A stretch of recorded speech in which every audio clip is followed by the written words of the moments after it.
Drama serial सुन मेरे दिल के आने वाली एपिसोड में आप देखेंगे कि जब अमार वापस नशे में धुत हालत में घर वापस जाता है तो सदफ सो रही होती है। अमार जो कि उसके कानों के पास जाकर बहुत ही ऊंची आवाज में सदफ का नाम लेता है। सदफ ये देखकर बहुत ज्यादा डर जाती है।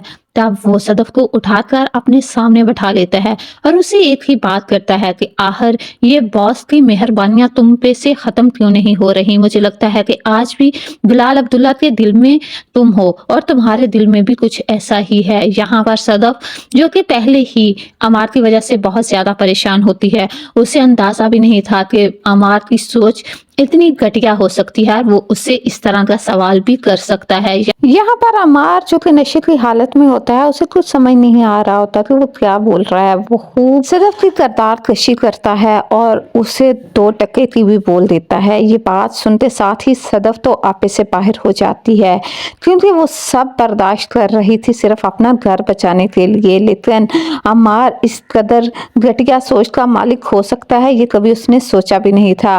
और अब तो सदफ चुप रहने वाली नहीं, वो खूब अमार को सुनाती है कि जब कुत्ता भौंकता है तो उसके जवाब में भौंका नहीं जाता। ये बात सुनने की देर थी कि अमार गुस्से में आकर सदफ को थप्पड़ मार देता है। लेकिन यहाँ पर खूब कुत्तों वाली लड़ाई होने वाली है सदफ और अमार की। लेकिन यहाँ पर सदफ जो है घर छोड़कर नहीं जाने वाली। वो अगले ही दिन बहुत ज्यादा गुस्से में बगैर नाश्ता किए ऑफिस चली जाती है और उधर जाकर वो बिलाल अब्दुल्ला से कह देती है कि वो लाहौर वाला प्रोजेक्ट करने के लिए तैयार है, चाहे उसमें अमार हो या ना हो। ये बात जब बिलाल अब्दुल्ला सुनता है तो उसे बहुत ज्यादा हैरानगी भी होती है, लेकिन उसे पहले ही सदफ के भाई ने ये बात बता दी होती है कि अमार और सदफ में कुछ भी ठीक नहीं। सदफ अमार के साथ बिल्कुल भी खुश नहीं, इसलिए वो सदफ की तरफ बहुत हैरानगी और अफसरदा हालत से देखता है, क्योंकि उसे सदफ के चेहरे पर सिर्फ अफसरदगी ही नजर आती है। वो चाहकर भी सदफ से कुछ नहीं पूछ पाता और सदफ चाहकर भी बिलाल अब्दुल्ला को कुछ नहीं बता सकती।